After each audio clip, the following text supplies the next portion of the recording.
NelsonJoypad.com bring you another original. It's fucking great.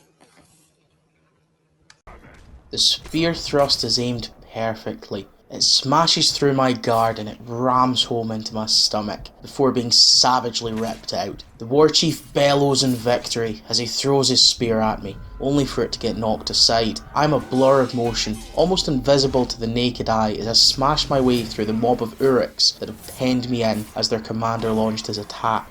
The last Uruk is claimed by my blade before the first casualty hits the ground. It's just me and the war chief now, and I hold the One Ring. I'm not Talion, heroic warrior, devoted father, ranger and walking undead. I am Celebrimbor, the ancient elf and the forger of the One Ring. I played through Shadow of Mordor's new downloadable content, The Bright Lord, and hereby invite all men, dwarves and elves to hear my tale. The Bright Lord DLC takes place thousands of years before the time of Talion and the events of Shadow of Mordor. You play as Talion's wraith spirit, Celebrimbor, before he was cursed and banished from the afterlife. The Bright Lord begins with Celebrimbor stealing the One Ring from Sauron, and it follows his tale of vengeance. It's no secret to anyone that has played Shadow of Mordor what has happened to Celebrimbor, but in this DLC we get to play it first hand. The gameplay is largely the same as the main game, with various abilities and powers that you can use to defeat, intimidate and dominate your enemy. Other than the change in your playable character, the biggest difference is the ability to slow time by using the One Ring. The ring is charged by branding Uruks, and when the power is full you can activate a slow motion mode that allows you to glide through enemies and is also kind enough to provide you with invulnerability. The cherry on top is that while the ring is active, you have unlimited finishers and executions. This is a wonderful mechanic and it's essential in the major boss battle that the DLC concludes with. Other notable differences is that Celebrimbor doesn't have the ability to focus or slow time when using the bow as Talion does.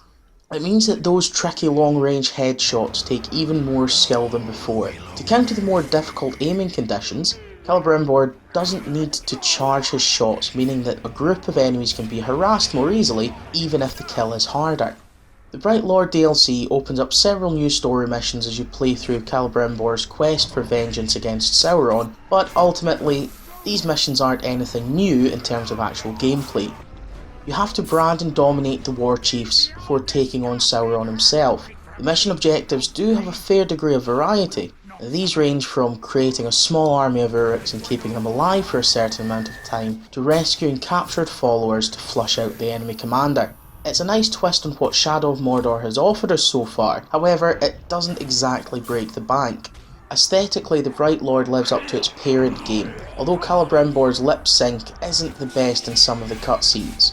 I had a few glitches whilst playing through the short story, where Celebrimbor would either get stuck on a slightly raised surface like a ramp or a set of stairs during combat, and I'm man enough to admit that this got me killed a fair few times. I had some issues whilst climbing the environments of Mordor. These were a little frustrating, but aside from those occasional problems, the Bright Lord runs just fine.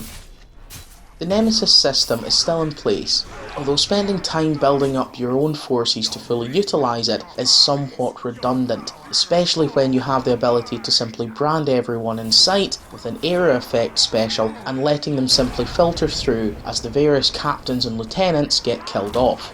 Without putting any particular effort or going out of my way to create my own hierarchy, by the time I came against the Dark Lord Sauron, I dominated almost every member of Uruk society.